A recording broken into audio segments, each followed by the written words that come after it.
You are back. You are normal. This is Your Normal Podcast, and I'm your host, Blake Russell. This is a podcast where normal people speak about the usually unspoken. And today is super exciting. So I've talked about before. I've been wanting to do this for like 5 or 6 years, and I finally got it off the ground this year. But way back, like when I first started thinking about this person that's on the podcast today was like top 3 people. I was like, I got to have this person on the podcast. And this person is very dear to my heart. She is, she's older than me, and she is a female mother of 3. She is a realtor, and we worked together for about 5 months. So there was like a span where she came into my life. I knew her for 5 months, and we've stayed in contact ever since. We still go and get beers and dinner together intermittently. She helped me purchase this house that I'm doing this podcast in right now. She's one of my favorite people in the entire world. Tammy Nilsson. Tammy, please introduce yourself. Hi, I'm Tammy Nilsson. Sweet. Is that what you wanted? Yeah, that's it. That's introducing yourself. Thank you. So Tammy, we're gonna talk about a lot. We talked on the phone for like an hour last night, and we have a lot planned, and I hope we can get to a lot of it. Before we do that, I want to stick to the usual format that we use here at this podcast. And you gave me a list of 5 words, and I know it was a difficult task for you. You verbalized that, and I also know you, and I figured that it would be a difficult task. But let's launch into this list. I'm going to go in no particular order. Let's start with relational. What are we talking about, Tammy? I think just in life in general, I rarely go somewhere and just go, oh, there's that. I'm always thinking, oh, that reminds me of this, or that house looks like a house that my best friend lived in when I was 2 years old. Like, and people wise, I love when I find out that someone I know knows someone else I know, and I didn't know they did, or for one of my friends to meet another one of my friends that I've been talking about. It's just there's something about connecting people and connecting places and times and dates, Mhm. I mean, to say, oh, I was born on June 13th. So we're Mary Kate and Ashley Olsen. I've got that connection going for me. Is that I've a been real thing? connected to millennials for a long time. Um, I love that. I love finding those things that relate people and places to each other. When you think back, like, have you always felt that way? Even when you were like a young kid, you just Oh like yeah. finding out like, I don't know, coincidences or like, Yeah. You know, I remember um growing up and everything's so black and white to you when you're a child.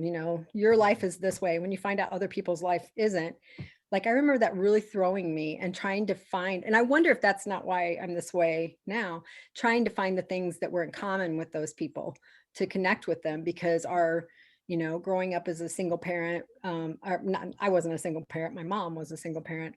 um, and in a time where there weren't a lot of single parents, and um, seeing families that were your more traditional families, and just really, they thought I was weird and I thought they were weird, but Mhm. trying to find things that connected us. I can remember being 4 years old, and a new girl moved in next door, and she was 4 and I was 4, and we were arguing over who was older.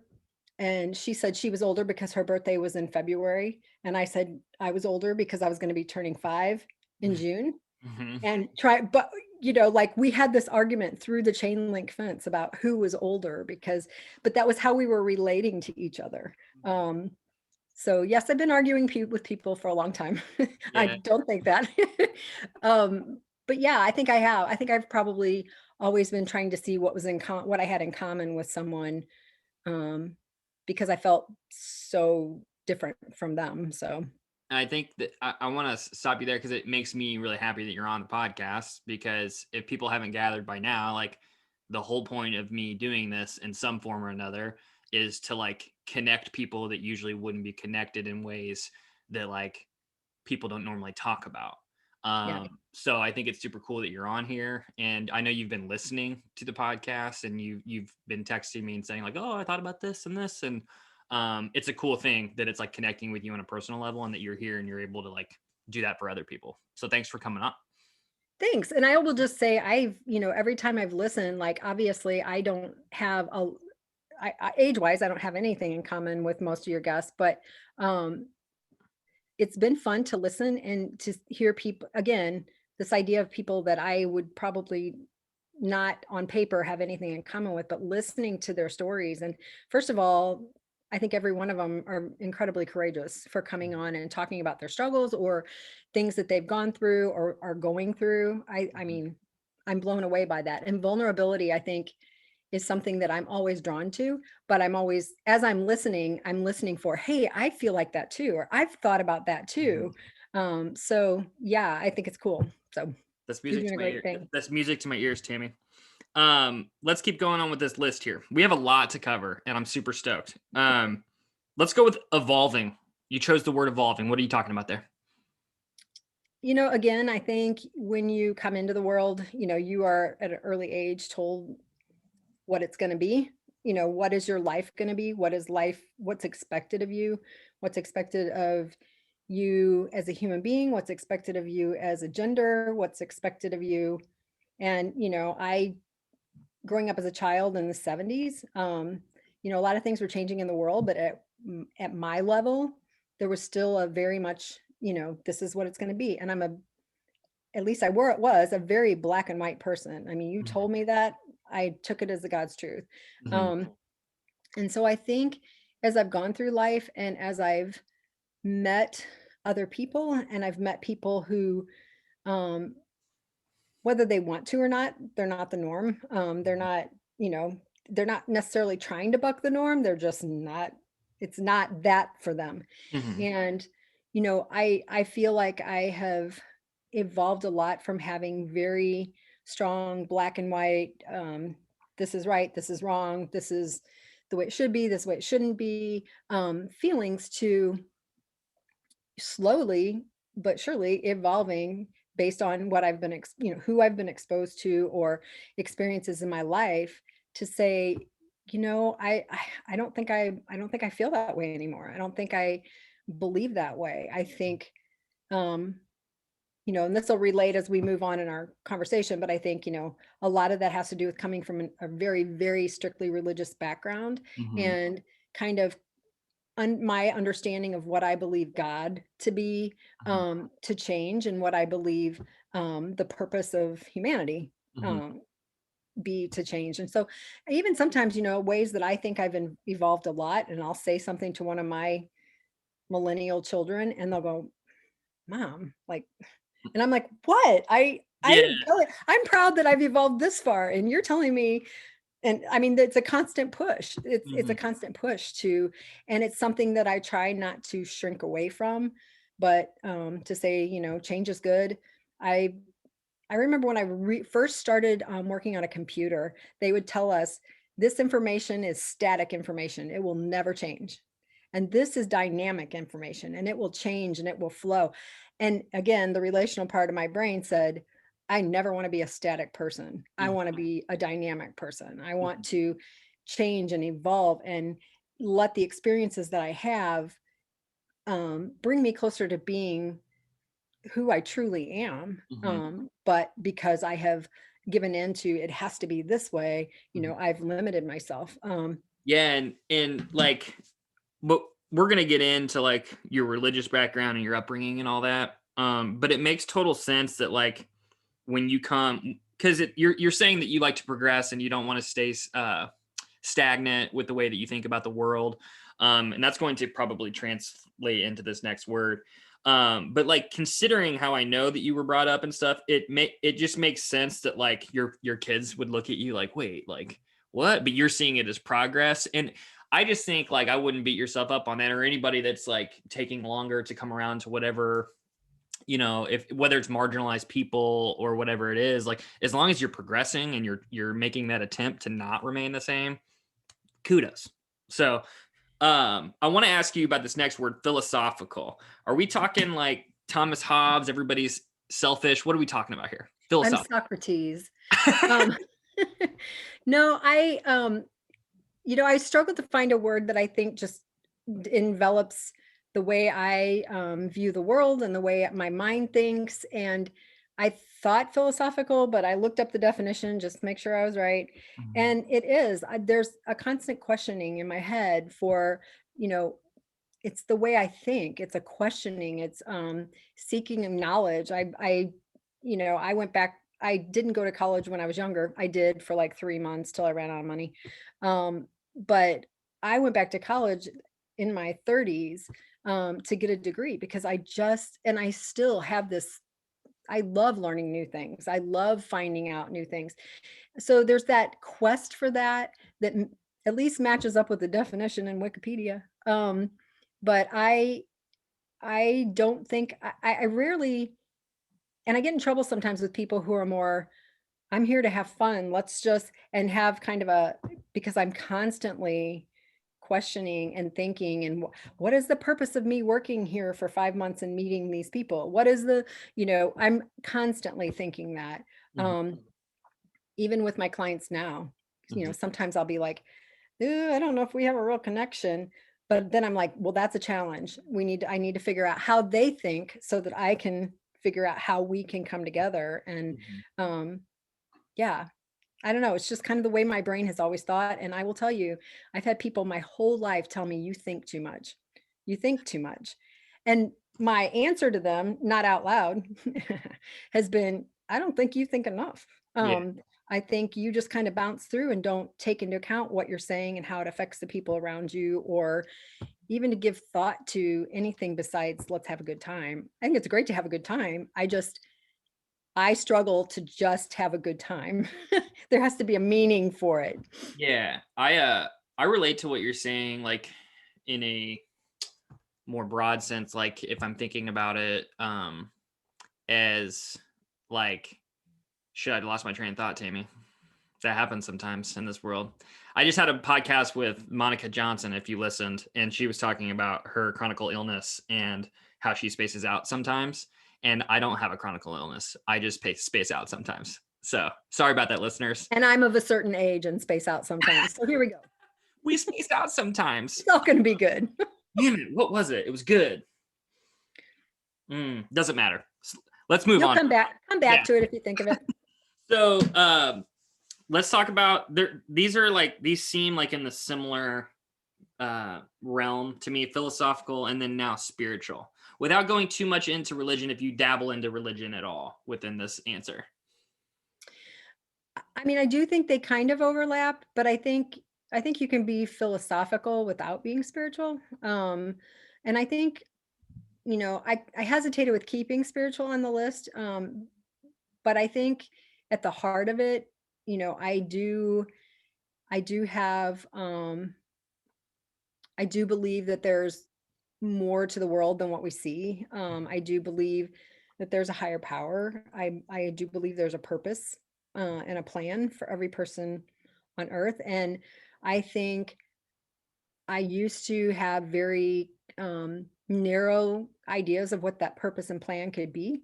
And I think the way I look at it now is if I believe that a benevolent being created each person with a purpose and a plan, then I don't think he or she screwed up and made this person out of the norm. Mhm.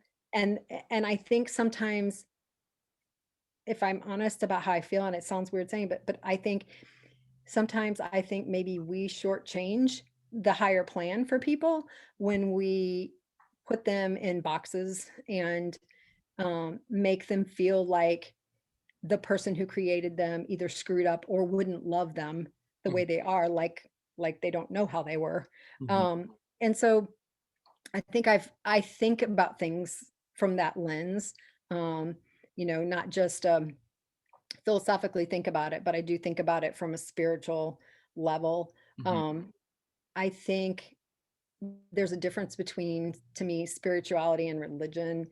Um, in a Religion to me is kind of a man-made construct, and it's a lot of religion is man trying to control man, Mhm. um, and it's not really about a reverence or a um, thought for the greater purpose. Yeah, and I don't want to like just breeze over that topic, but I have a whole segment planned. So I realized before we got on here, you were considering switching that word, and I totally blanked on that. Do you want to bring up the other word, I the don't remember hyphenated? what it was. I'm going to bring it up. Okay. Okay.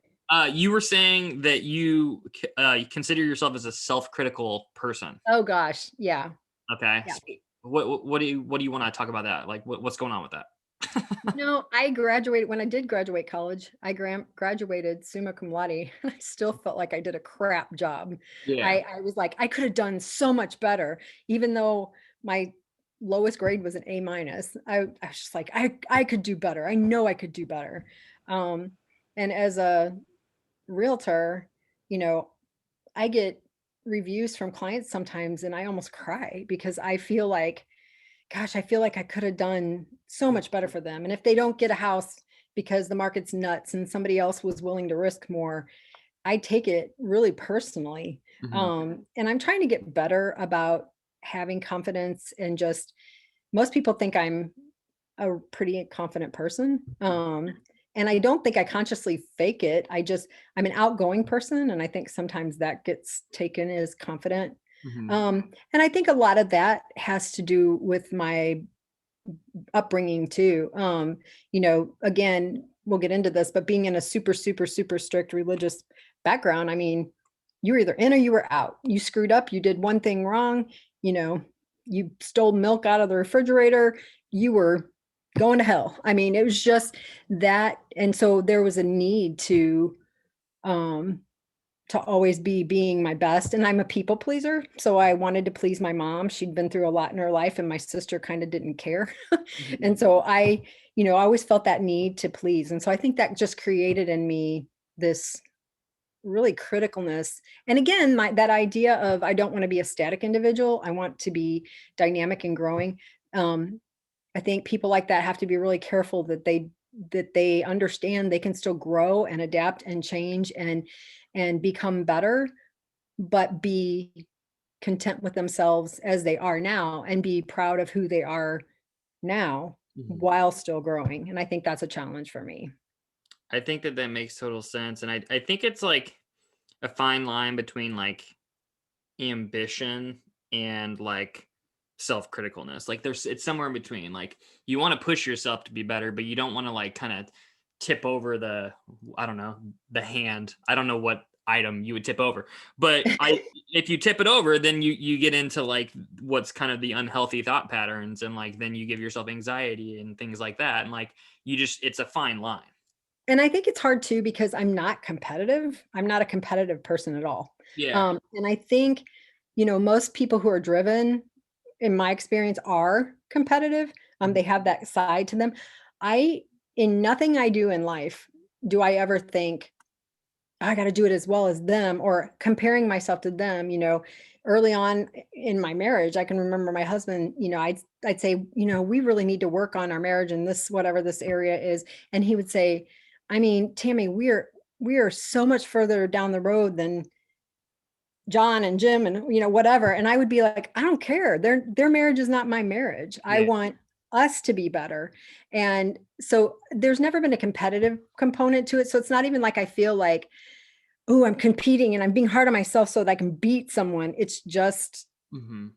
being hard on myself sometimes. I have to be really careful about that. It's interesting the part that you went like whenabouts was that you the conversation you just recalled with Keith, like when he was like comparing to another couple. When was that? Which time? It's an Okay, ongoing conversation. here's the point I'm trying to make. It's interesting because like the day and age that we're in now with social media, that happens all the fucking time where people compare and like, oh, they bought a house, I'm still in my apartment, like or whatever it is, and people are it's like being shown that people are growing increasingly more and more unhappy just because they're comparing. So it's interesting. Was that happening? Were those conversations happening prior to the age of social media Oh within yeah. your marriage? Oh yeah. Oh Yeah. yeah. That's So, nothing new. That keeping up with the Joneses in whatever way you're keeping up with the Joneses is nothing new. And I think, again, the philosophical part of me what helps me is I can sit and look on social media and go, oh my gosh, they're about, whatever's going on. They're already retiring or they're getting a second home or whatever at my age. Um, I'm old enough and I've been around enough and I have the mind that questions enough to go, things are not always like as they look. And just because somebody looks like they're progressing in their life, you have no idea what's going on. You have no idea how broke they are and how extended they are. Or, you know, I know somebody right now who looks like they have the perfect life, the perfect house, the perfect everything. And there's a lot going on behind the scenes that people don't know about, that if you did, you'd be like, no, that's not perfect, and do not envy that person. Mhm. So I think it kind of, but it's been around for a long, long time Yeah. that, I yeah, think it, yeah, I think it's just human nature on one hand, and then social media just exacerbates it.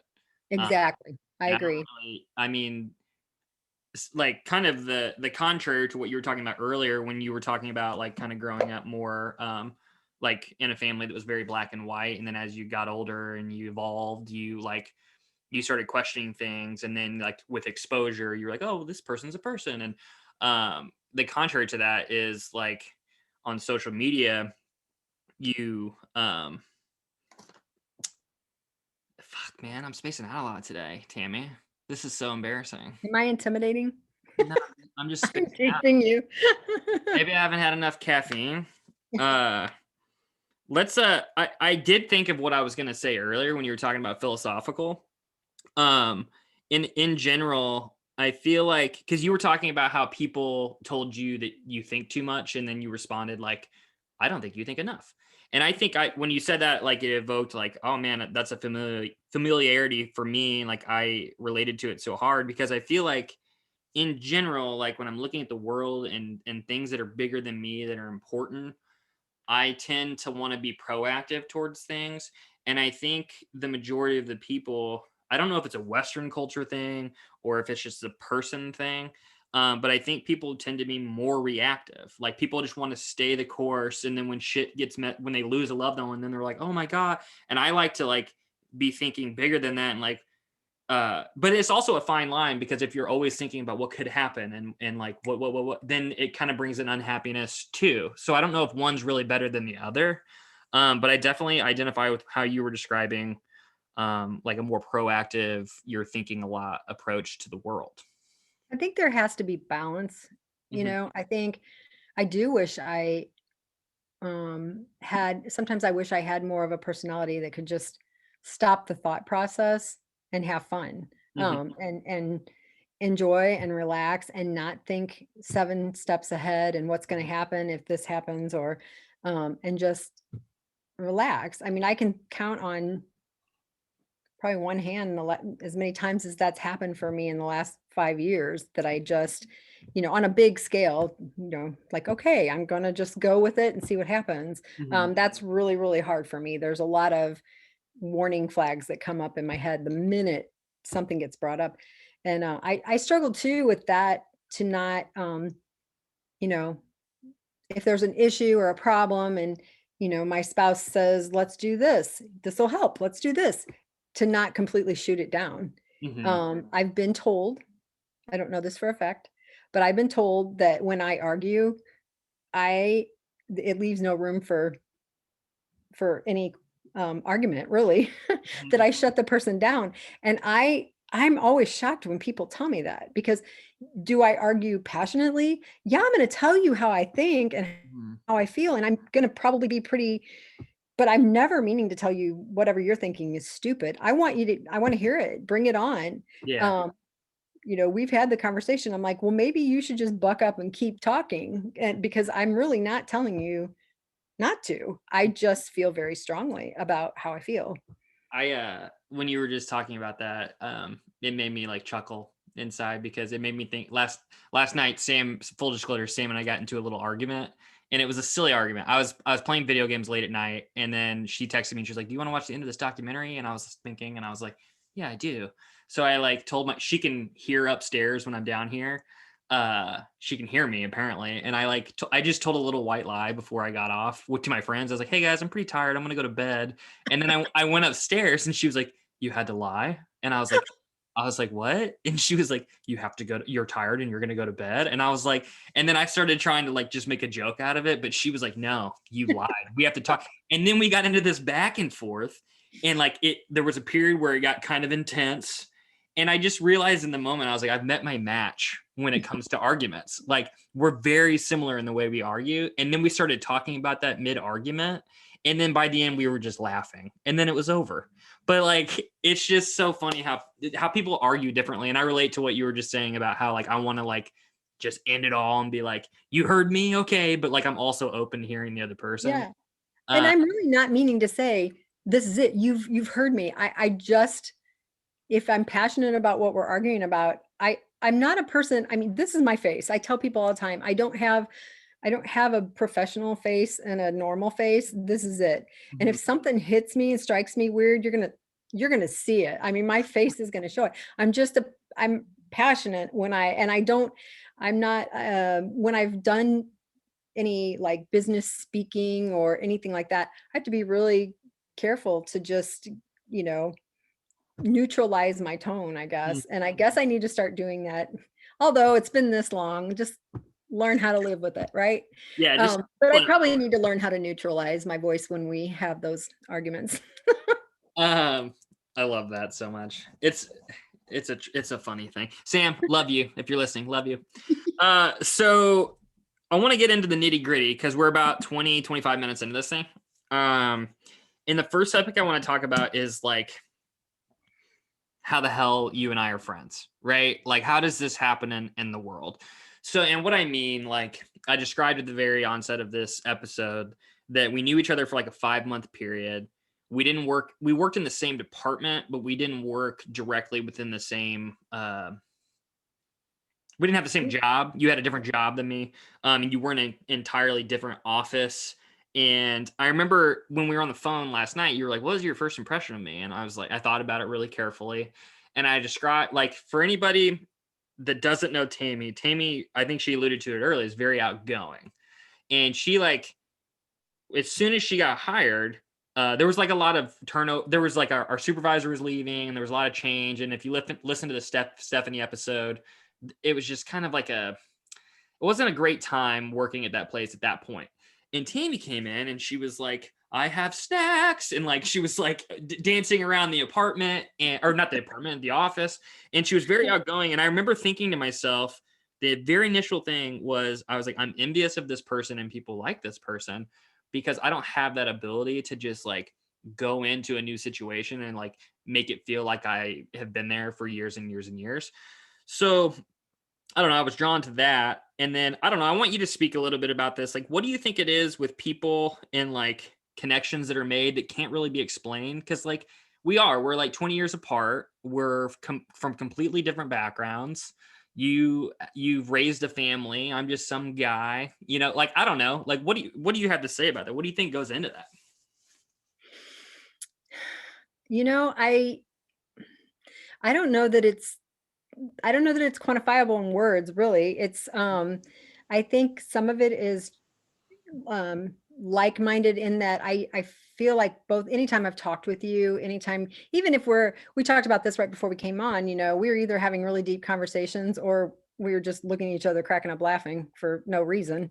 And I think that's sometimes a connection. It's like a think the same way, kind of, maybe don't agree on everything, but think the same way, have that same desire to know people and to not just know the surface, but really know that person. Mm-hmm. You know, I think with you and you know, coming into that situation, my previous job, I had been around college students, you know, all day long, 5 days a week, and had just really learned to gel with them. My favorite time of raising kids was teenage and college years, Mm-hmm. and most people would not say that. Mm-hmm. But when my kids got old enough to reason and old enough to argue and old enough to be, you know, little smartasses, I thought it was fun. You know, it was a challenge. It was, and talking to them like equals was really cool. So that's just where I feel like I do well. You know, I work with a lot of first time home buyers because of that. I have good relations with them. Um, And I think there's something about vulnerability. I Mhm. think when you are vulnerable in situations, you open up yourself, and sometimes it works, sometimes there's that connection. Did I walk in the room and go, which of these four people sitting here am I going to be really good friends with for the rest of my life? I pick you. I didn't. Yeah. I didn't, but um it it's just, I think, in that situation, common boredom Mhm. probably played a part. We just, there was just a lot of trying to keep together going. But why it has lasted beyond that, I think, is all about just being real and being vulnerable. And I I don't have, and again, there have been people who've criticized me for this, and I'm sure there have been situations where it wasn't in my best interest, but I'm typically an open book, and anything you want to know about me, I share. Um, and maybe I overshare sometimes, but I feel like I don't know. I don't consciously think this, but I think there's a sense of urgency in me that life is moving, and it's moving pretty fast, and I don't have time to waste on surface stuff. Either know me and like me, or don't know me and don't like me. I don't I don't have time. Although I'm a people pleaser and want everybody to like me, I'm also old enough to know that's never going to happen. Mhm. Um That's so interesting. That's a big statement. It's like that's like a it's part of you, but also you have the logical part of your brain that's like this doesn't matter, but it's still part of you. yeah, it's still part of me, and I still act like it's not. I still will throw everything out there, and if you Mhm. go, "Ooh, I didn't need to know that." I'm like, well, now you do, and then I'm upset that you don't like me anymore. But yeah, I think it's that I'm very much drawn to people who really want to know me, who Mhm. don't just look at me and say, "Oh, I can't relate to her. She's old enough to be my mom and she has kids my age, and I just can't relate to her." Mhm. That's not, I don't have time to be surfacey with that. And if, especially in a workplace, if you're going to work with people and be in the same office or the same space with them for 8 hours a day, Mhm. why not at least try to get to, for me, try to get to know them on some level that makes it worth the time suck of the Yeah, 8 hours. you spend in a traditional sense, you spend 160 hours a week with those people or Mhm. a month. So Yeah, why wouldn't you want to get to know them on some level? yeah, I don't understand it.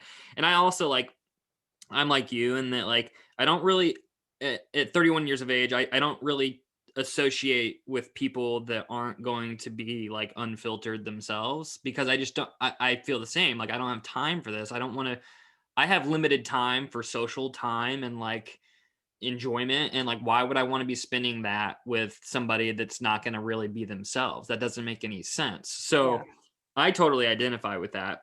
And I can't explain our connection in in the English language either. It's just like a unspoken kind of a feeling. It just happened and I'm okay with it and I don't really need to question it. Um I want to I want to ask you like I talked to when back then when we were working in that building, your son, it was it Ben that I talked to? mhm. What was it about cuz you were like, "Will you talk to him?" What was it at that time that you wanted me like, why did you want me to talk to him? Did you just feel comfortable, like, knowing me as a person to talk to him, or what went into that decision? Well, Ben was, he had had 2 years of college. It was not his gig. It was not his thing at all. He mainly went because I worked at the university in the town where we lived, and he got free tuition. Mhm, So he went to college, but he wasn't into it. And when we moved up here and I took the job where I knew you, um, he was left in Springfield by himself, which he said he was fine with.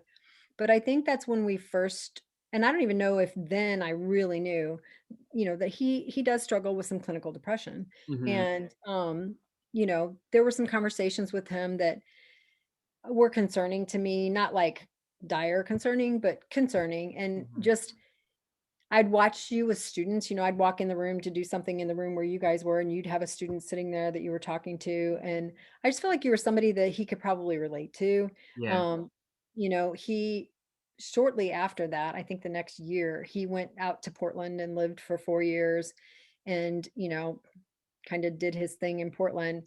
Mhm. And I just I think some of it was because I knew you'd relate to him, but I also thought um, you were someone that I, as a parent, trusted to be talking to him. Mhm. It's a hard thing. I mean, I think when you leave your kids and you let them be, you know, fly the coop, whatever you want to call it, although we were the ones who flew the coop. Um, it's scary for a parent. It's scary. It's like, did I do the right things? Or, Mhm. is he screwed up because I screwed him up? Like, did I? And so I think trying to find a way to help him yet not be, holding his hand Trying or involved. whatever you wanna call it. Yeah, Yeah. it's really, really hard. And I think, you know, from my generation getting, "Hey, you're 18 years old. What are you doing? Are you Mhm. getting married? Are you going to school? What are you doing?" And if you are going to school, you're paying for it. Mhm. Um, that kind of, "You're on your own, baby." Mhm. I think for me, I wanted to be there for my kids a little more, but I also did not want to be I worked at a university and saw helicopter parents. I did not want to be that. I did not want to, you know, carry him until he was 30 years old. I wanted him to be able to learn to stand on his own. So I think it was both. I thought you would help him, but I also thought it would comfort me to know he was Yeah. talking to you. Yeah, the reason I brought it up for a couple reasons. Like, it makes sense what you're saying, that you didn't wanna be a helicopter parent, but you also, like I think you did a really good thing. Like, you thought about it very critically, and you were like, "Okay, this person will probably talk to them in a way that they feel heard, and, like, I trust this person." And also, because then it was like you were kinda, like, delegating the task in a way. You weren't, because you knew it wouldn't hold any weight coming from you, right? Yeah. And then it led to him going to Portland, and I think, probably years from now, he's gonna look back on that and be happy he went. I know he since came back, right?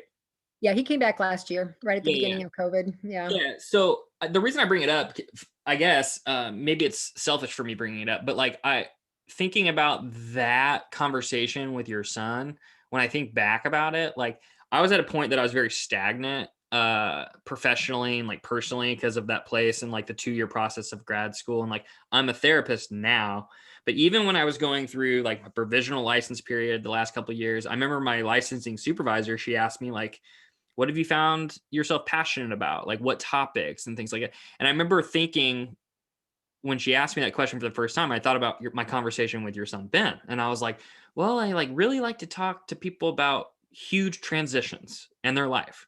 And then we like ran with that, and like I still feel really drawn to like when people are kind of at this like these periods in their life that they're kind of thinking existentially and like, where's my place? And I really like feed off of that, and that was like my first real experience talking to somebody through that. And then he made such a big change, and it was very validating for me. So I think it was a mutually beneficial situation across the board.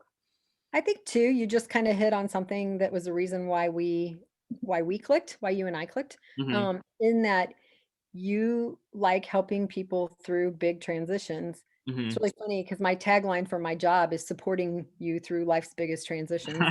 Yeah. Um, but I was in a huge transition. Hmm.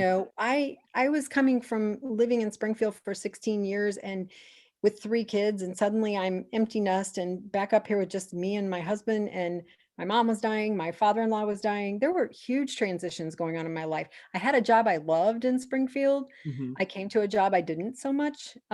So I think there was a lot of that going on, and whether you recognize that or not, you were there and supporting through that stuff, Hmm. through those things that were going on. Sometimes it was just how's your mom doing? That sucks. I'm sorry, but it was sincere. Hmm. And the fact that some people just won't ask because they're like, probably nothing's changed. I don't want to. But the fact that you would ask and then sincerely be sorry that it wasn't getting any better, was super meaningful for me. Well, yeah, I appreciate you saying that, and I'm happy that that was your experience. And I just it makes me think like there's just so much in the world that people hold on to that they don't say, and I don't know what that is. And I like for the rest of my life, I'm going to be trying to figure out like, why do people hold things inside? Um, and I think if more people just like said what they were thinking, I mean, sometimes there could be like conflict that arises. I agree, but that's okay. Then we navigate that. And like, it's just I don't want to call it a pet peeve. It's just a perplexing phenomenon that I'm going to make it like not my life's work, but like I'm always going to be trying to figure out what that is and why people hold things in. I think we've worked ourselves into that corner of, we feel like because of social media, we feel like, man, if I put this out there, it's just going to be this big, and there's not a lot of honest debate, Mhm, conversation. And debate is arguing, but the word argue, because I am philosophical, the word argue doesn't have to mean we're mad and this is a huge conflict. It's argue the point. Say your point, you say your point, mhm, talk about it. And I think you can even argue passionately mhm, without ostracizing the other person or making them feel like their point isn't valid. mhm, Um, I think there just has to be a mutual respect. You've got to go into it going, this person disagrees with me and mhm, they disagree on some things I feel pretty passionate about. And I'm sure they do too. mhm, Um, but let's have a conversation. At the end of the day, I'm probably still going to disagree with you, but mhm, I maybe will at least understand a little better mhm. why you feel the way you do. Yeah, Um, and I actually really I find myself drawn to talking to people and like seeking information that's like the opposite way that I think about certain issues because it makes me think differently. And maybe it won't change my mind, but like at least I'm hearing the other side if it's coming from a respectful person and in a respectful tone and way. right. Because if we're just like going to our own little silo and then just like saying like this is how I think and putting on our hood, like that's not any good for anybody. We're Uh, missing out on relationships when we do that. And I think human beings, I worry that we go into these silos and we don't know what's wrong with our life. And sometimes it's just the relationships. This whole COVID thing's been difficult because of that, not being able to have a face to face without a mask conversation and talk and, you know, feel like you're not the only person who thinks that way or believes that way. Or even if, again, if it's a disagreement, there's still a mutual respect. There we haven't had the opportunity to really see that. We've just seen a lot of um, what I think is actually people trying to make arguments, and in some cases, and just trying to keep things stirred up. Because it's And it's easy to do. It's easy yeah, to like have your phone out and then go ha ha ha ha, click, and then throw your phone across the room, and then like the damage is done, and then they don't have to have any negative consequences because yeah, what's going to happen? yeah. It's a mess. I want to transition to this little bitty topic, religion. I want to talk Love to about touch on I want to talk about your experience and my experience. I'm going to speak very briefly about like you know, how religion has played a role in my life or maybe a lack thereof. And then I want you to kind of illustrate for our listeners like your experience. Okay. So for me, my I'm gonna start at childhood. Okay. I'm gonna be brief. But so my grandfather, my mom's dad, was a Baptist preacher and one of the most religious people I know, super strong in his faith. A lot of people on my mom's side, they are still like avid churchgoers. They're very involved in their church. And growing up, my dad, he worked really weird hours. He would do like 12-hour shifts off and on, day, night. And he still has sleep problems from it. But like my mom tried to teach us really early on, like, and I think she did successfully. I remember like as a kid, she would read us stories from the Bible and like the kids' version books and things like that. And I got a basic understanding, but we never consistently went to church because of my dad's schedule. And like my mom was kind of like a single mom on those days, a lot of the days, and it just didn't really work out. But then as I grew up, it just never was really, it was never like a strong part of my life. It never really like affected any decisions I made. And I was always kind of like you, like, I kind of lean more towards the Socratic method of just thinking critically and like trying to understand people in the world. And was, it's never been important to me. And now as I've gotten older and I've read more about it and I've become more knowledgeable, I'm of the thinking like we couldn't possibly know. Like, so I think if you had to label that, it would be agnostic. But I just am of the mindset that we don't know. And like, but on the same hand, like I like to think that there's something bigger than us because I'm like you, I'm always trying to make meaning out of things and like perplexing phenomenons like our friendship and like what does it mean and what happens when we die. And like for people that are religious and identify with specific religions, I have no ill will towards anybody that does that. I don't necessarily agree with them. The thing that I take that I don't like is when people's religious views negatively affect other people and marginalized groups of people. That's where I think that like right now within our culture, like that's kind of what's happening to the Christian faith. I think people it's getting seen through a negative lens. I remember working with Kathy Hart at Student Academic Support Services, SAS. She was telling me about this Facebook page called The Forgotten Left because she's a Christian woman but she's also like a socially liberal person. And that's interesting to me. It speaks to like right now in our culture, like if you say one thing, it automatically puts you into this camp of like, oh well, then you hate black people, you hate gay people, you hate this, it could just be one thought you had, and I don't agree with that either. So that's a whole lot of information about how I feel about it, but people aren't here to listen to me. I think that you had a different experience growing up, and I want to know like from growing up to now, like how you formed into the viewpoint you have toward this topic now. So I'll try to be somewhat brief too, because it's a long and varied history. But I grew up very, very, and I still have family members in this denomination, so I'm probably not going to say a whole lot about it, but um, just a very, what I would consider legalistic religious background. Um, very small church, but you know, there was a lot. It was really what I took away from it. Let me put it that way. My perspective as a child that I carried with me into adulthood was it was really about right and wrong behavior. It was about the things you could do or the things you couldn't do, the things that were godly, the things that weren't godly. Um, and consequently, as a child growing up, we weren't allowed to go to public swimming pools. If I did go to church camp and there were boys and girls at church camp, the boys went swimming first and the girls went later, or vice versa. It was never at the same time. Um, wasn't allowed, had to wear dresses or skirts, wasn't allowed to wear pants. So that limited, as Blake knows, I'm incredibly clumsy, so I wouldn't have been much of an athlete anyway, but I was not allowed to take part in athletics because I couldn't wear a uniform. We didn't have a television until I was 12, um, which is really still freaks me out that I know so much 70s pop trivia. I would sneak over to the neighbor's house to watch Happy Days. Oh, But cool. yeah, we didn't have a television in our house. We listened to a lot of Christian music. My mom had tons of albums of old Christian singers.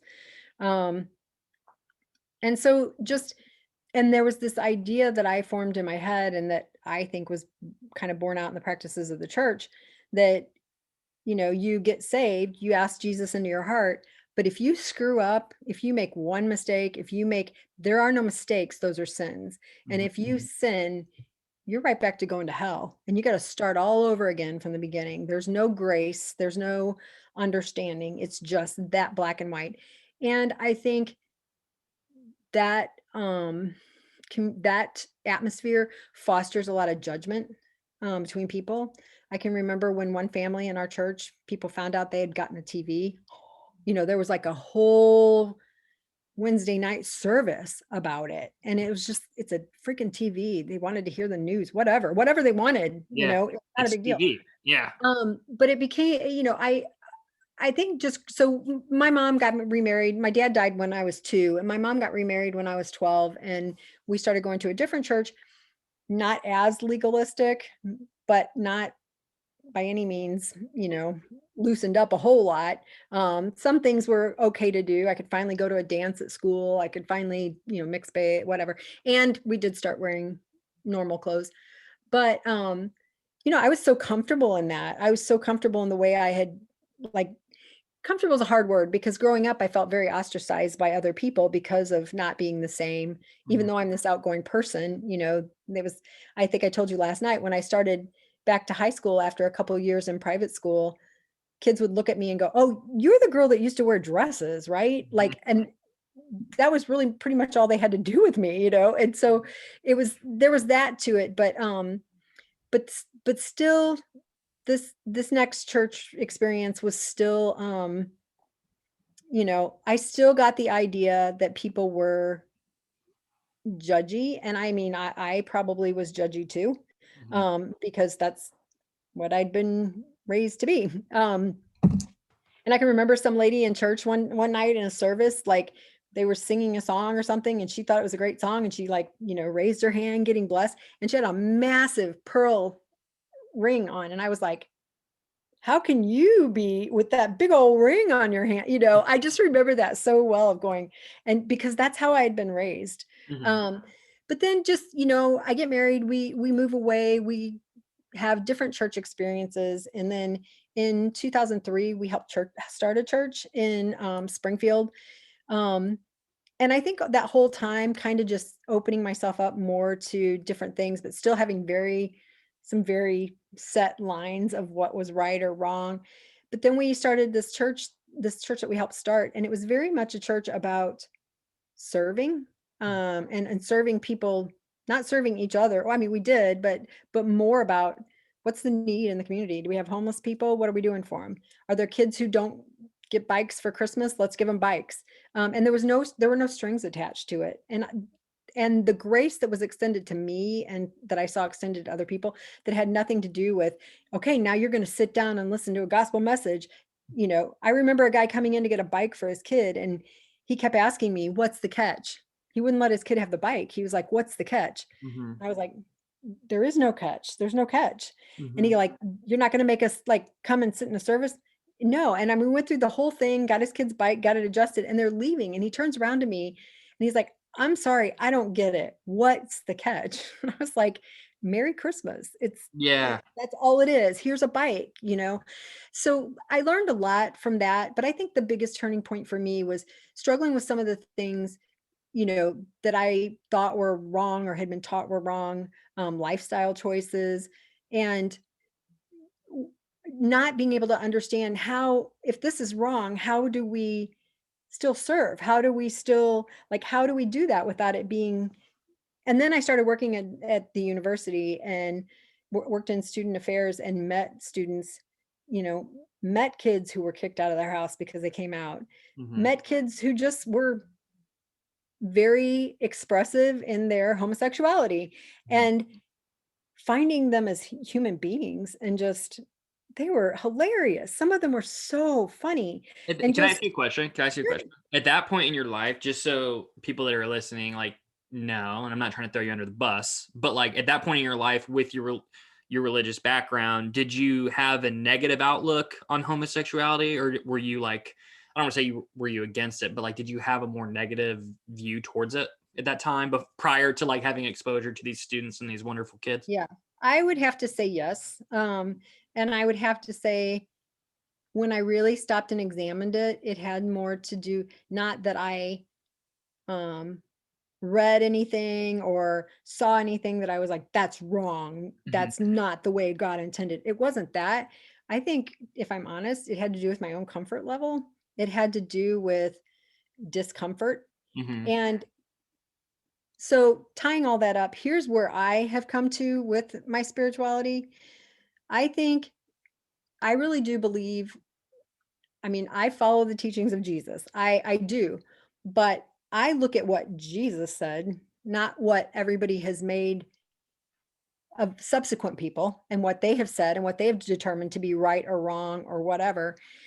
And the thing that always strikes me is, Jesus never made it comfortable for himself. And Hmm. it was never comfortable for him. And anything he did, it was always about serving people regardless of how it made him feel. Mhm. And I think if we're only serving people where we feel comfortable, shame on us because that's about us. We've got to get to this point where we go, I may not be comfortable with this, but that person needs help. That person needs a friend. That person needs acceptance. That person needs whatever they need. Mhm. That's for me where I am. Um, I I look for the discomfort. Mhm. I look for how, you know, because if I'm saying, "Oh, I'm not comfortable serving over there," then in my opinion, that means I'm judging that situation. I'm judging it to be beneath me, or I'm judging it to be not worth my time, or that's someone else's issue. Mhm. And I just I can't live that way anymore. I feel like and all my life I think I've been questioning things all my life. But, you're told something, you're told, but you're going, "But why?" Or but Jesus said this, why are you saying that? Kind of thing. And I think I'm just to the point now of realizing that it's not about my comfort, it's not about my rights, it's not about if everybody doesn't have rights, who has rights? I mean, I don't know. I don't know if that makes sense, what I'm saying. It makes total sense. I think you have like it goes along with what you were saying earlier that you've like progressed in the way that you're thinking about this. I think you called it like the dynamic thinking. Is that what you called it? Dynamic Yeah. something. Yeah. Um, and whether you're like, because I feel like you've said before, like the majority of people that have been listening to this podcast so far, and the majority of the guests are millennials. And I think if we looked at millennials in a vague, broad sense, I would say the majority probably are more aligned with the way that I just described thinking. I'm not saying that there aren't people that were raised strong in faith and that are still strong in their faith. I just think across the board, if you look, what generation is your generation technically? Do you know? I think I'm X. X? I'm Okay. Gen So X. Generation X, if you put them together and then you looked at millennials and then you had a poll question of like, do you identify with this religion? It would be far less in the millennial generation. But I think even so, like you're still progressing, and that's a positive thing. And I have asked Mark Richard on a previous podcast this question because he was talking about being uh he went to I think he went to a Baptist church growing up. Mhm. Maybe it doesn't really matter. Well, I guess it kind of matters for It people. does. I It mean, matters and for he did. I people. I listened to that one. He did. Okay, yeah, yeah. So, and I asked him, I was like, so what was it that made you regarding the homosexuality topic specifically? I asked him like, what was it? Was it exposure? What? And he kind of alluded to that it was exposure, and you mentioned that a little bit just now. But like, do you have any other thoughts about like what went into you feeling differently about that? I do. Okay. Um, I think before I ever met, like really got to know anyone. I mean, I have a cousin who's a homosexual. Keith has a cousin who's a homosexual. Mhm. I knew people, but Mhm. I did not know them closely. So I think for me, before that exposure ever happened, um, I can remember, and I think goes back to me thinking the way I think. Mhm. Um, you know, I remember coming to the point of going, even probably this was even when I still thought it was wrong. Um, I would hear people that were friends of mine, good Christian people who were friends of mine, making fun of homosexuals, Mhm. talking like the stereotypical homosexual man, Mhm. um, making jokes, and it burned me. Mhm. I am not a confrontational person. I do not like confrontation, especially with my friends. But I can remember one night standing up and getting my purse and saying, "I think it's time for us to go." And they were saying, "What did we say? What did we say?" And they're all sitting there, and I'm like, I don't understand. If you really think that this is something that's wrong or that's going to cause someone to go to hell, why would you sit here and laugh at it? Why wouldn't you be more concerned and compassionate Mhm. than making fun of the very thing that you think is, why would you do that? And they kind of still nervously laughed, which Mhm. further incensed me. And that's kind of how it started for me, was this whole, really, if I do. And then from there it kind of went to, understanding, I think too many religious people have it in their mind that they have to judge, that Mhm. they've got to make a judgment about this. Is it right? Is it wrong? Is it right? Is it wrong? And I came to a point, and it really kind of happened almost in a moment for me. I remember sitting there going and read. I'd read something that Christ had written or had said, and it was something to the effect that we're to love one another. And in that moment, I'm telling you, I was like, I don't have to judge. Mhm. I actually get to love. Mhm. It's something given to me. I can love, and I don't have it doesn't matter to me if it's right or it's wrong or it's whatever. My job is to love, and part of love is acceptance, and part of love is coming to that place. And I remember having somebody say to me after I said that to them, they were like, "Well, I'm not judging. I'm not judging, but the Bible says."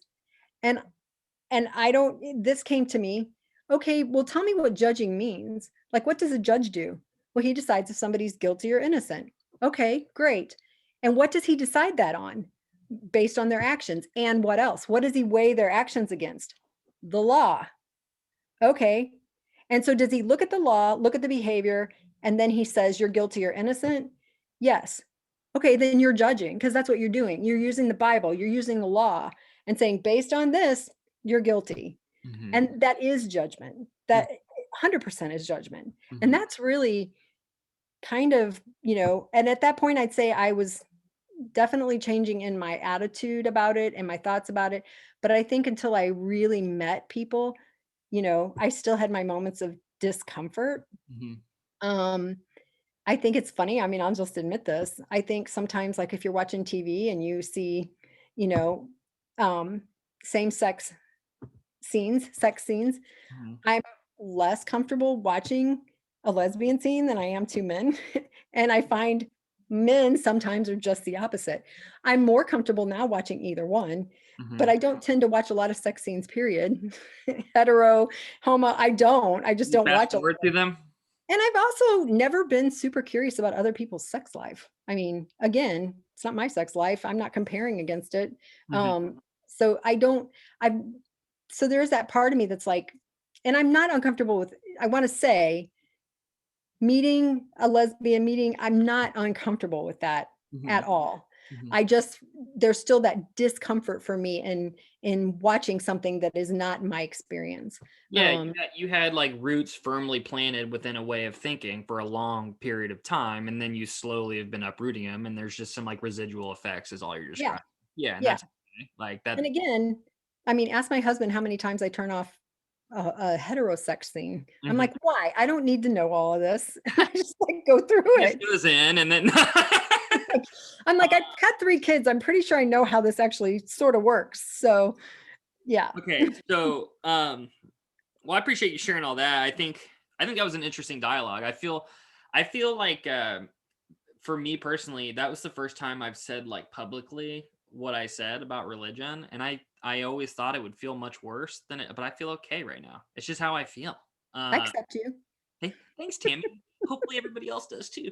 I don't know Uh, if I knew that about your grandfather either. We may have had that conversation, but I don't know that I knew that. yeah, yeah, my grandpa, I think he was a preacher in a little bitty town called, oh shoot. I think it's called Holiday, Missouri. It's like up north Missouri. But it's real small town, real tiny church. He's a really good guy. He's 99. He turns 100 Oh, cool. turns 100 in April. Shout out Grandpa Raymond Happy Robertson. birthday, grandpa. Tammy, we're getting close to an hour. I think we should extend it a little bit more if you're okay with that. Mhm. But I don't know if we're gonna get to everything that we wanted to get to. But I think what would be cool, there'd be some overlap within that topic that we just described. And like I had told you I wanted to talk to you about like uh how do I phrase this? So you're married. We've talked about that earlier in the podcast. And I feel like your life trajectory in terms of like societal expectations has been in the more traditional sense. And then now with people that are in more in my generation, people are getting married later, people are buying houses later, people are doing all the things later. And I was hoping you could speak a little bit about like that kind of topic in marriage, and whatever you want to talk about with those two topics. So are you familiar with the song from the 80s, Jack and Diane? Sing it. I am no John Cougar Mellencamp, but you know it. Little ditty about Jack and Diane, There it is. two Yeah, American kids. Yeah. I Okay. knew it So all along. Yeah. that's me. I mean, that was us. We were, high school sweethearts. And small town, I grew up in O'Fallon, St. Peter's area. Mm-hmm. At the time, incredibly small town, surrounded by cornfields. Mm-hmm. And this is what you did. You dated somebody in high school. The only things there were to do were bowl, go to the movie, or go to the roller skating rink, Mm-hmm. and or drink a Yeah. lot Mm-hmm. out at what we called the rock pile in St. Paul area. I was not a partier. I did not grow up, obviously, did not grow up around alcohol. I had one uncle who was an alcoholic and he was abusive. And that's really all I knew of alcohol. That's all I had. And so I was not alcoholic. I didn't drink. But I met Keith, and he comes from this huge Catholic family, like multiple first cousins, huge family. And that's their life. That's just the lifestyle. And I told him pretty early on. I remember telling him that I couldn't date him because I said it wouldn't be fair to you. First of all, I'm 15. I can't actually date. And second of all, I don't want to do those things. And I don't really want to be with somebody who does want to do those Is things Keith because your I'm age? Did you say? Is Keith a year older than me. He's a year older. Okay. Okay. So he pretty much went, well, let me be the judge of whether or not it's fair to me. And so, okay, we started dating. But again, you have these few things you can do. So you do come to this point where you're just sucking on chili dogs outside the Tasty Freeze because there's nothing else to do. Yeah. And the expectation is, okay, well, we're going to get out of school and you're going to go to college and maybe, I was told, I mean, you're turning 18. What are you doing? And if you want to go to school, none of us have ever gone to school. You're going to have to find a way to pay for it. And I went down to SEMO we both went to SEMO, but I went down for one semester.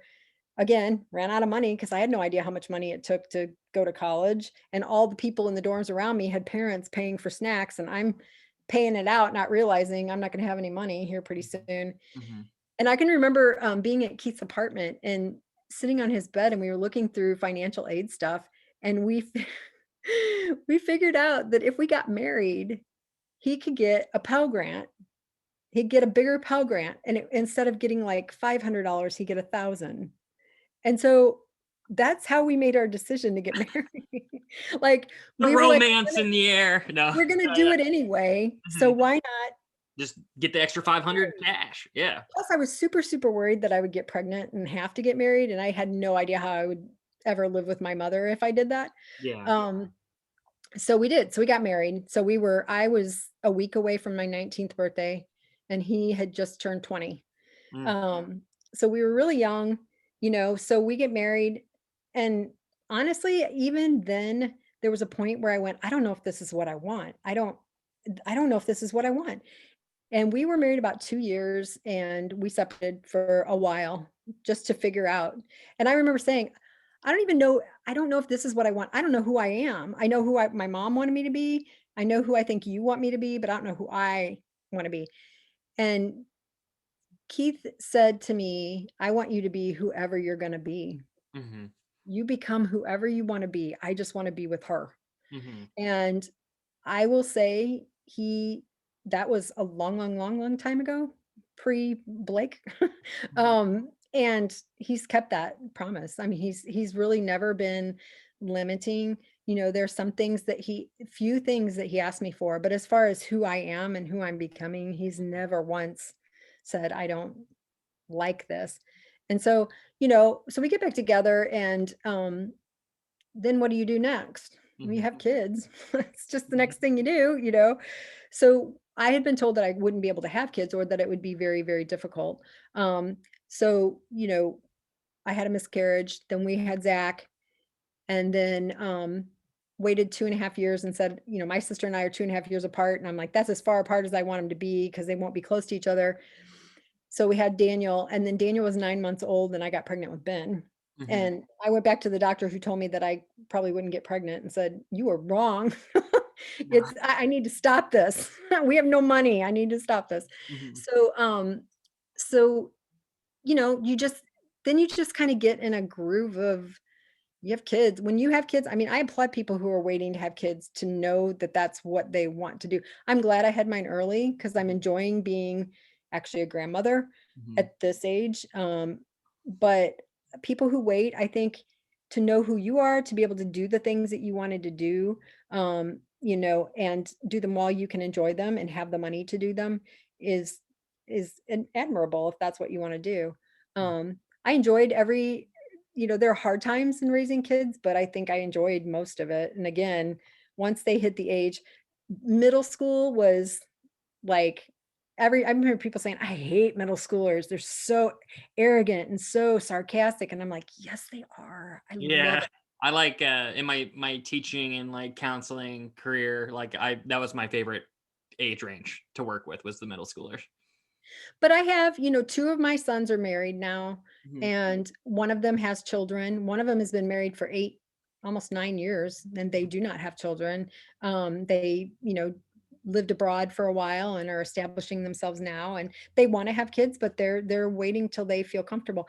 Um, but one of my sons has a long-term relationship, and I don't know that they'll ever get married. Yeah. They don't see a need in it. And it's funny because I call her my daughter-in-law, but I'm like, really, it's not even the law part really has nothing to do with Yeah. it at this point. He's just Um, family, basically. yeah, she's just Yeah. family. Yeah.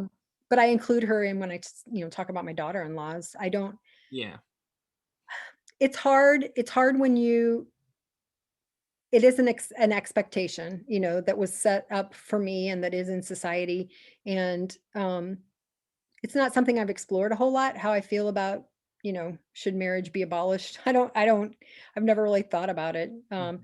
I'm very much to the point of, hey, if you want to get married and see if you can make a go of it, I'm telling you it's hard, but it's worth it. Yeah. Um, but if you don't want to, and I think you and I have even maybe had this conversation, you know, I want whatever you decide to do for you to give it your all. Mhm. I think too many people, whether they decide to get married or not get married, the first big bump in the road and they're out. And I think if you know that if you are going to get married, it's going to take more than that to be Mhm. successful. It's not always going to be happy. It's not always going to be fun. There are going to be days you look at the other person and go, why? Why did I choose you? And I'm sorry you to laugh. know, It's a very real statement that you're making. Like that. when the person's up in the morning and as you walk into the bathroom, they let rip a big one and you're like, really? Did you not see me coming around the corner? And you're Mhm. just standing there looking at them with their bad breath and nasty. And you're like, did we? Why? Why?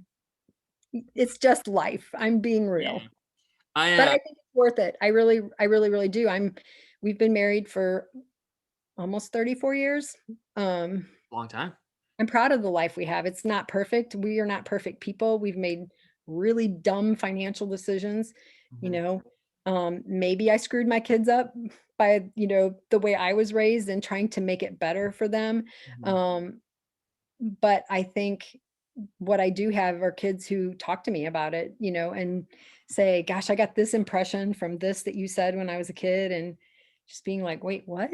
That's not what I said, but that's what they heard. And that even makes me go back and go, maybe my mom said some things to me that I heard one way and she meant it a completely different, but I never had the opportunity to have that conversation with her. Mhm. So yeah, that's what I have to say about marriage. I had thoughts, if you can believe it, when you were talking just now. I had thoughts. Um, the biggest thought I had, and uh, I don't want to I don't want to speak for the entire uh generation that I come from, the millennial generation, Gen Z, all of that. Um, but when you were talking about being 19, 20, and then you were like, well, let's get married because we'll get this extra $500 on this grant or this scholarship, whatever. and like that's just what you do. And then you had the period where you're like, oh no, I don't know if I want this, I don't know who I am. I think that when you said that, I was like, ding ding ding, that's me. I didn't know what I wanted when I was that age. And I think across the board that's how people feel that are from my generation. And you were speaking about your kids. And but what I found my mind doing when you were talking about that was like, is if you're with a person that's open to growing and like evolving in life, then it doesn't really matter. Like I feel like people from my generation put so much weight on big life decisions, marriage, purchasing a house, accepting a job. People don't want to feel, because people are like what we were talking about earlier, people are more and more aware of like time is limited, and people are more existential, and they're thinking about like I don't want to waste my time. And then it limits people from making decisions, and then they just kind of get stuck like spinning their wheels, and then that in turn creates unhappiness in just other ways. So what I got out of what you were saying was there some questioning on your end about whether you should marry Keith or not? Yes. And also you did, and you were still able to evolve as a person while still being in that relationship. It was just a component of who you are. Like even so, like you had kids that were, I think they were all adults when you were working at Lindenwood, and then you made a life change. You became a realtor. You went to you go to school. You don't go to school for that. You just go through like a program or something. Okay, if anybody in management at the place we worked hears this, I'm really, really sorry. But the last 3 months that I worked there, I Mhm. pretty much did my real estate classes online Whoop, at whoop. the there wasn't a lot else to do. I'd already done the major part of what my job was for the semester, and I was sitting in this back room. The first guy that shared the room with me just never talked. He was just kind of weird. And the second guy was just a really sweet guy, but super quiet. Jeremy was just super, super quiet. And like, he's probably your age, but we had nothing in common. Even though he was married, he had a child, he was having a second child.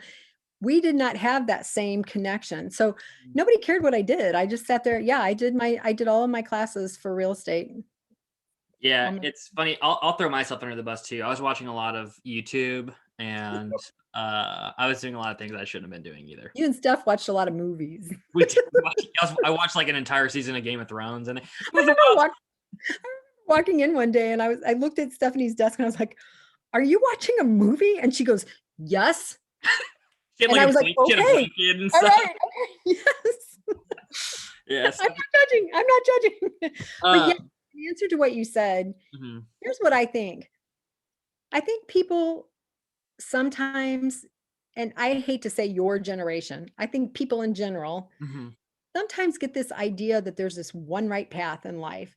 And if they take this path, they're going to screw it up and they're never going to get to where they need to be. Yeah. Or if they make this decision, or if they live in this house, or if whatever.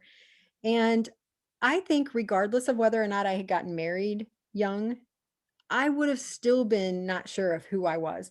And Mhm, it still would have been a lifelong journey for me to try to figure out who I am, what I believe, what I want, what's important to me, what's not important to me, what of the things that I was taught as a child are important to me, what isn't.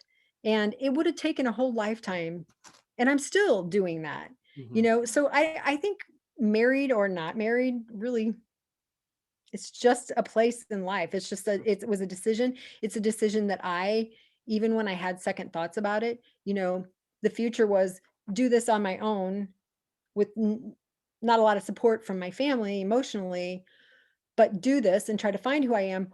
Or here's someone who loves me holding out their hand and saying, I want to see who you become. I'm excited to see who you become. Mhm, And I'll give you the space to see who you become. mhm, And offering to be there with me through that. mhm. Um, I don't know that I still was 100% like, yeah, but it felt better than the alternative at the moment. And then life went Yeah. on and it was And I fine. yeah, and I think that's just like out of this part of the conversation, if for people that are listening, that I want them to get the most out of this is that like I'm not suggesting just get married to anybody, but like Yeah. don't limit yourself from making big life decisions. Is it going to change the direction of your life? Probably. But if it doesn't work out, or like things go a different way than you expected, is it going to be the end of your life? No. Like you'll just adapt, and like in the scheme of your life, like a year, 6 months, 2 years, it's not gonna put you out. So like, I don't know. I don't know who I am to tell people how to live their lives. I'm not telling people how to live their lives. I just see it. I just see it among people I'm very close to. They're my age, like not wanting to buy a house or not wanting to like move to this place or not wanting to do this because they just are so anxious about the unknown and like what could go wrong and then what then. And I used to be a lot more like that. I'm not entirely out of that way of thinking. I mean, if I can say, I've seen a lot of growth in you on that. I mean, we've had conversations before where you were pretty stymied on making decisions Mhm, because there nothing was guaranteed. And mhm, I think some people are just more risk adverse in life. And I mhm, think um, I guess what I would say is to understand that whatever life throws at you, you are an incredibly flexible human being who can evolve. You can adapt. You can adapt. You mhm, can course correct and adapt and still have a very full life. mhm. Life doesn't there is no I don't think there is one right path for anybody. I don't think I have there's a path set out and this is what it was and I went over here and now gosh, where would I have been if I'd stayed? It's just what it is. Life's all a meandering journey, you know? Have you ever read Sylvia Plath, The Bell Jar? Yeah. There's the fig tree passage in that. If anybody's, I don't have it memorized, but it goes along with what we're talking about like all the things you want to be in life and all the things you could be and all the avenues that you could go down. And then like if you don't choose one, then you just sit there and like nothing happens. It's a really good passage. Look it up, Google it. Tammy, we're getting really short on time. I told you to space out till noon. We're getting close to noon here. Mhm. So we're not going to get into every conversation that I wanted to or topic that I wanted to today, but would you be willing in the future to come back on? Absolutely. Okay. Then I want to know on a lighter note, uh, I want to talk about our childhood crushes because I think it would be funny because it would be from different time periods. So when I'm going to go first, Go ahead. I think my two biggest childhood crushes were the pink Power Ranger and Topanga from Boy Meets World. Are you familiar with either? I'm familiar with both. Okay. I I would probably I don't know, the Power Ranger one's a little, for me, but I get the Topanga one. Why is it You don't even know what she really looks like, do you? I didn't watch a lot of Power Rangers, Alright, honestly. well, yeah, because there's I mean, I don't remember a lot either now that I'm thinking about it, but I know that they were, like, real people, and then when shit started popping off, they were, like they put on their gear, and then they were Power Rangers, so you saw what Got she it. looked like, and Yeah, I I didn't watch a lot of it, so you my didn't watch bad. Power Rangers as an adult? Okay, but why could No. why could you see Topanga? I don't know, every boy your age had a crush on Topanga, didn't they? Yeah, Topanga was hot, and she was cool. I do have children your age, so I'm familiar with the boy crush on Topanga. I Like, know right now, you're blushing in your face you have that little goofy grin that boys get when they like girls. yeah. Sorry, Sam, I liked Topanga growing up. Alright, so who are yours? Because I may or may not have familiarity. Gosh, I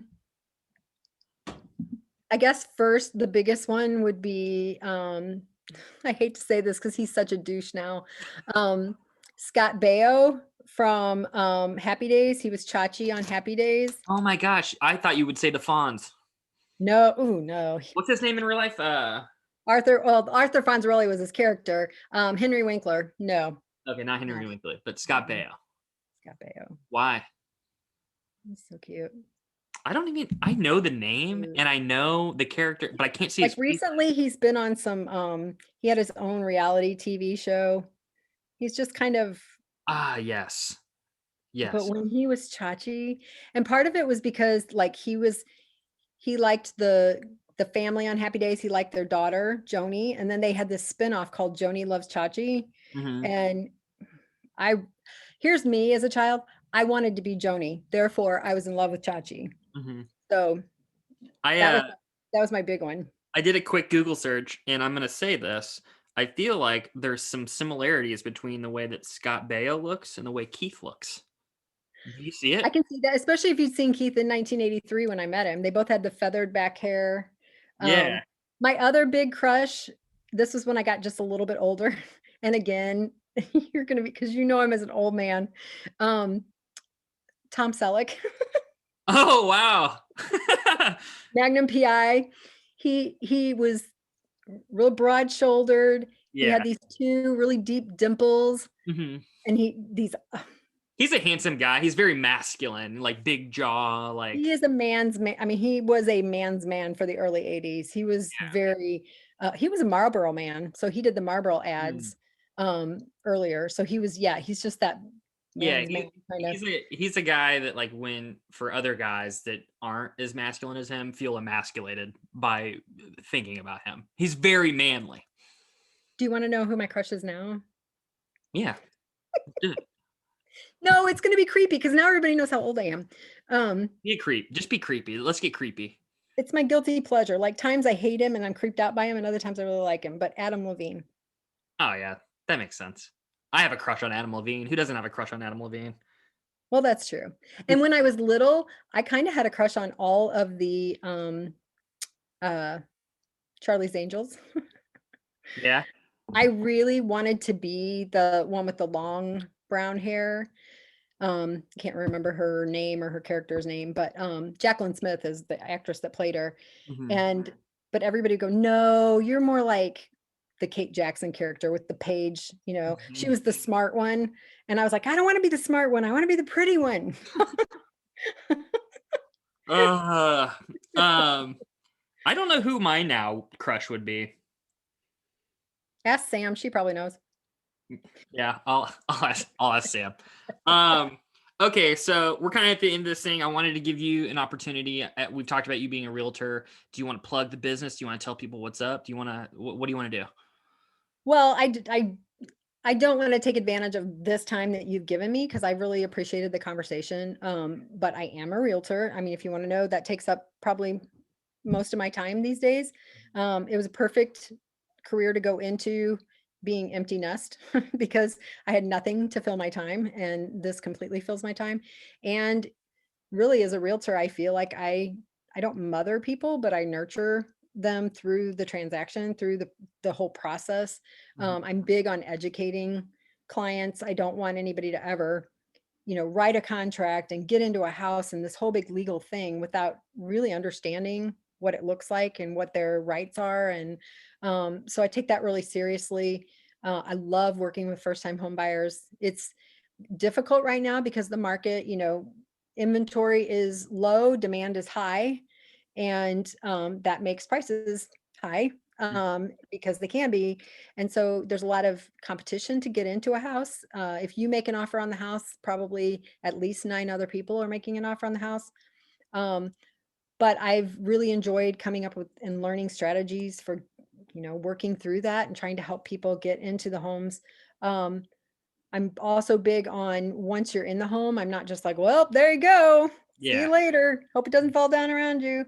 But I get calls all the time from clients, I got one yesterday, "Do you know any appraisers for this or that? Do you know?" I like staying in contact. I love the other day seeing your post about the gazebo that you really wanted to get rid of when you sold yeah, the house and when you yeah. bought the house. Mhm. I love that you're using it, that it's Mhm. become something you really value, Mhm. because I'm always thinking, "Gosh, he doesn't want it. How do I get rid of it for him?" It's this Yeah. big thing. What do we do? Um, so I love that you're using it. But Mhm. that, I mean, it truly is for me. I feel like real estate isn't even really just a career. It's kind of your life. I mean, Mhm. since I've been sitting here, I have 6 messages and 3 phone calls, and it's just kind of a constant thing. Mhm. And you learn to work and adapt around it. And I may on a Tuesday at 9 o'clock be getting my hair done because on Saturday I'm going to be working all day. Sunday I'm going to be working all day. So Mhm. it's unconventional, which fits me. Um, and yeah, I Yeah, love it. it's super rare. Well, I don't want to say it's super rare. I think it's more rare. That when you meet somebody and then you hear what they do for a living, where you're like, oh, that fits 100%, and you're one of those people. Like that is, like I'm so happy that you found this at this point. You're well a few years back because I can't stress this enough. I know that I'm very close to Tammy, and people might think like, oh, he's biased, but she did help me with my first time home buying experience. But it was like the best experience. And if you're thinking about buying a house, I really encourage you to reach out to Tammy, or you can reach out to me, and I'll get you Tammy's contact info. It's so wonderful. I didn't know anything about buying a house, and I would call her and I'd be like, I don't know what's going on, and then she would explain it, and she wouldn't be like patronizing in any way. It was a wonderful experience. uh, Please consider Tammy. I I would say that I will do anything for my client, especially Blake, including almost getting COVID. Almost getting oh yeah. Remember that? Yeah, I do. I do. Yeah, Yeah. I wait, are you speaking to just about the general time that I No, I showed you one house, and I got home from showing you the house, and you called me and said, "I need to let you know I've been exposed to COVID, Oh yeah, I forgot about that. and I need to quarantine for 14 days. Now you need to quarantine for 14 days." And Yeah, this was early on. Nobody knew, like, how right. bad this was gonna get. Super anxiety inducing. Yeah, Yeah, yeah. yeah. And what did I say? I said, "You were like, 'I'm so sorry. I'm so, so sorry.'" And I said, "It's okay. It's all part of the job." But turned You out in the closets. didn't have COVID, life returned to normal. Well, no, it didn't return to normal at all, but I didn't have Relative normal, yeah. relatively new normal. All right, Tammy, thanks for coming on. You'll come back in the future? I will. Thanks, All right. Blake. Hang on here. I'm gonna just stop recording. All right. Thanks for listening, everybody. We'll see you next week. I'll release an episode next Monday. Thanks.